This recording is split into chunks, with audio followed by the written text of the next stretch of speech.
What up, y'all? It's Coffee on the vid. Tapping back in, man, and following this Durk case. I swear, this might be one of the just ultimate worst downfalls in hip-hop. Someone to come from Durk's circumstances, rise to the top of the rap game in a way in which he has, and start switching it up like, I'm gonna give back to the community and putting out more positive music. To get hit with this kind of indictment is just wild, man. And the updates are just sickening. Like, Durk may never ever touch down again, man. Comment if y'all feel like that's gonna be the outcome. It's kind of early on to make that prediction, but it's just looking so bad. You know, Durk is sick and twisted right now, and apparently they shipped him on out, extradited him to Cali a couple days ago as he was being held in a Broward County jail in Florida temporarily, just till they extradited him to Cali.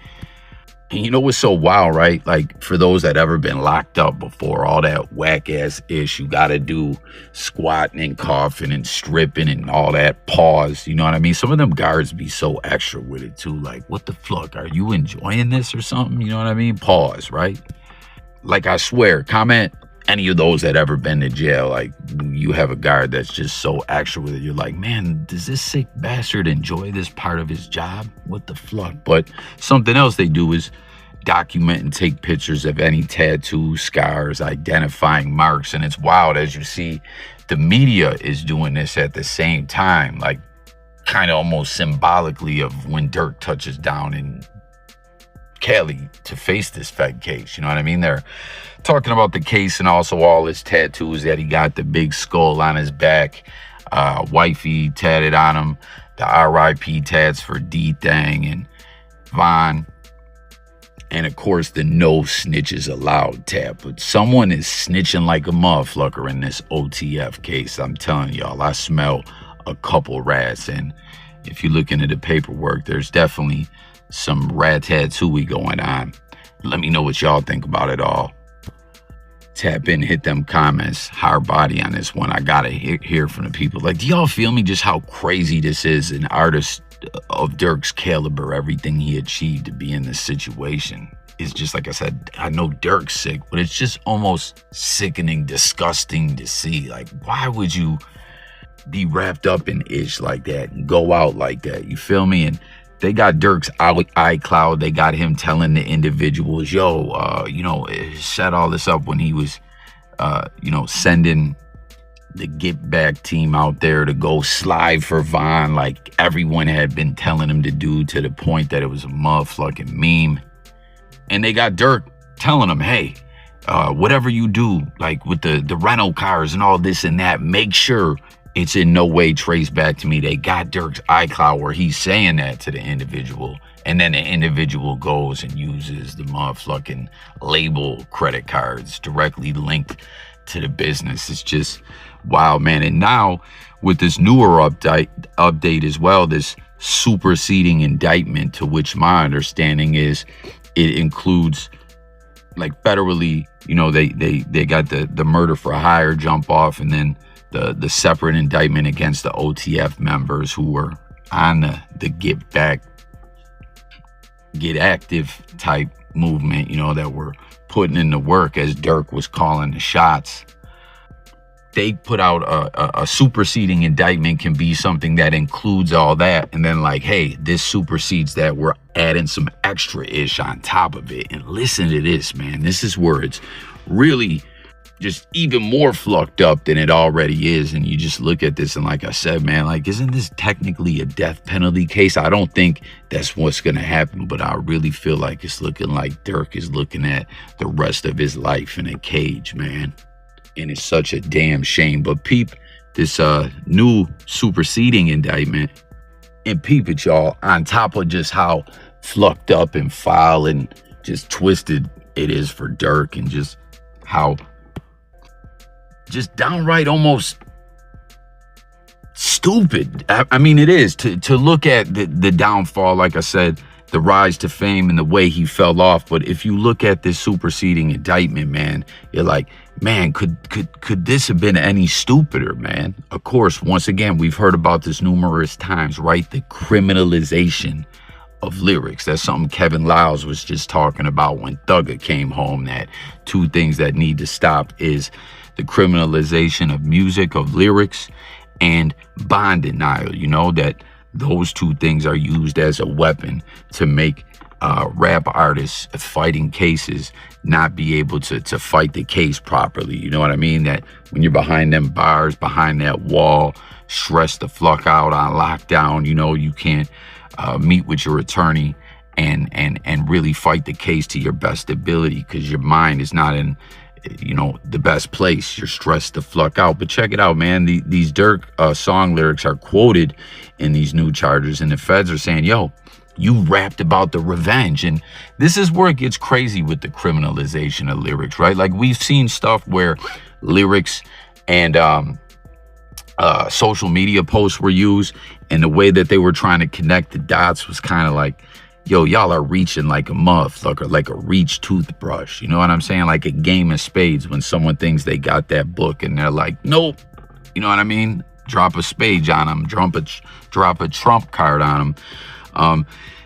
Sometimes, like in this situation, it's kind of like clear this is, with all the other evidence being presented, exactly what Durk was talking about. And that's why I'm just saying this is so stupid on Durk's part. Like, you were already a cold dummy. And I like Durk, man, but I'm just keeping it real. You couldn't keep one foot out the streets, and you're throwing everything away. And like, if you were gonna go about getting get back, if you really did have to slide for Von, like that's just what it was. You know what I mean? You were messy because they got you talking to the motherfucker who used the credit card connected to the label, and you instructing them not to do that. But then peep these lyrics and all this, right? And 2 additional felony counts against Durk. A new indictment also says the rapper explicitly referenced the attack in one of his songs to commercialize his crime. That's what they're saying. Like, yo, we're not just saying we're using these lyrics as evidence. You tried to monetize off this man's death. You did, because you put it out and ran them streams up and made revenue off it. And you sampled or used in a fair use like way the footage of Quando Rondo crying. That footage that we saw that TMZ got, that was wild. That footage is really something to see, man. It just shows you how cold the motherfucking streets are when the police or whatever are, what's his name, Lil Pab, Rondo's bro, or his cousin. Some are, you know, some media outlets are referencing him as Quando's cousin. You know, I know he's rolling with the Rolling 60 Crips, but his blood cousin, you feel me? And it says that the prosecutors are citing lyrics in the criminal case accusing him of ordering his OTF associates to murder Quando Rondo in that 2022 shooting, which we all know them bullets were meant for Rondo. But he commercialized the crime by rapping about, you know, the revenge, what he was doing. And peep it. This is 2 weeks after he was arrested and charged with conspiracy to commit murder for hire, which we already know about that one, right? They unveiled a new indictment that supersedes the previous one. And peep it, man. This is ugly, y'all. But the updated indictment added 2 additional felony counts against Durk on top of the original conspiracy charge, including another murder for hire count and a firearms count. So I'm a little confused about the second murder for hire one. I don't know if they're saying because like one is the conspiracy to get at Quando Rondo, that you put a bounty on his head, that's the murder for hire, but because Pab died, that's a second one. I don't know. Let me know what y'all think about it. But so it's another murder for hire count and a firearms count. And it also consolidated Durk's case with similar charges filed against several of his associated. But most notably, the amended charges included a brand new allegation that Durk had directly referenced the shooting in a 2022 song. And this is it, right? Following the attempted murder of Rondo and the murder of Pab, defendant Banks sought to commercialize Pab's death by rapping about his revenge on Rondo. Peep it. This is off the song Wonderful Wayne and Jackie Boy. It makes a direct reference to a news clip, again, that just cold-blooded clip, man. Again, that shows you the reality for anyone, you know, how motherfuckers get caught up in this rap-ish and, you know, caught up and think the streets are a game, you know, because that's a whole thing going on out here where motherfuckers, you know, they want to slide on individuals like Durk, or like how Durk's doing, and why didn't Durk slide for Von? Like, they're really out here putting work in like that. Like, these cats that are into this hip-hop ish, a lot of them, I'm not saying all, a lot of the youth, they get it fucked up and start thinking they're gang members. But when you see that footage of Rondo crying, screaming no, and you see Pab's body being moved, like, again, TMZ popped right up on the scene to get that one. That footage just hits different. Comment and let me know if y'all feel me on that. Like, that just shows you how cold it is, man. Like, any way you try and cut it, man, that's a human life. And he's laid out, and Rondo is just sitting there like, no, no, no. So that's used in this Wonderful Wayne and Jackie Boy song. And then the lyrics say, told me they got an Addy. Go, go. The go, go is like the ad-libs, right? Got location. Go, go. Green light. 4 goes, right? And then in the lyrics referenced in the indictment, look on the news and see your son. You screaming, no, no. Pussy. So this is in this new superseding indictment. Like I said, it's just so crazy. Like, what in the fuck was Durk thinking? Again, to be this successful, you know, to overcome the circumstances, the hand that life dealt you, right? Coming up in them Chicago streets, being in the gang culture, that lifestyle and everything. You made it. You know what I'm saying? You made it to the top of the game. You got that All My Life song. It's like you're switching it up. But you out here, you know, ordering murders and all that. And like I said, we already know all the evidence that they already got that's been well documented throughout the media. But you got on the track and did this. Like, this is like a confession, right? I mean, and that's what the feds are essentially saying, and that's what gets wild, or not essentially, that's what they're saying. You know, you use that news clip of Quando Rondo, like, no, you know what I mean? And then you rap that. We got the Addy. I'm telling them go, green light, all that.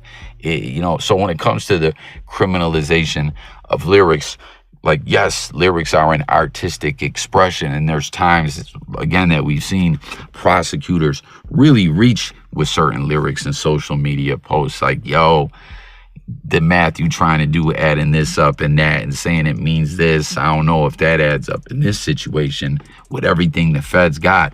This song, the way it's put together, again, the track's called Wonderful Wayne and Jackie Boy, it's like a confession, and you bragging about it, and it's just so stupid, man, you know? Like the earlier charges, the new indictment claims that Durk's OTF was not merely a well-publicized group of Chicago rappers, but a hybrid organization that also functioned as a criminal gang to carry out violent acts, in quotes, at the direction of Durk. So y'all know what it is, man, when it comes to, we've seen this with many rap groups. We just saw this in the YSL case, while a lot of people were trying to be like, yo, Gunna didn't snitch, he ain't a rat. The man flat out said YSL was a gang, a criminal organization, and a business or record label. That's exactly what they were seeking to prove with the RICO allegations. And that's what you said. And we all saw the other day too, Tapping, if y'all saw that Thugger made it clear, as a lot of people were confused and had it plucked up. Like, yo, why's Thug, you know, why did his attorney push for him to be able to stay in contact with Gunna and Funk? Obviously, that's his blood brother, but, you know, he's barred from Metro ATL, barred from any of the co-defendants or any gang members or anything YSL. He can't say slime or slat. He can't reference gang culture in any way. He's got to put out these, you know, tracks or performances speaking out against gang, you know what I mean? Gang life and all that, which is going to be like the Tipster 2.0, I keep saying. Comment if y'all feel me on that. Everyone was like, damn, why does he still want to rock with Gunna? You know what I mean? He don't consider Gunna a rat. We saw him say the other day, like, yo, I don't know you. Quit acting like we're cool. And it's clear as day, it's all a money play. It's finances. That's what it is. He's still making money for YSL. Thugger ain't rocking with Gunna.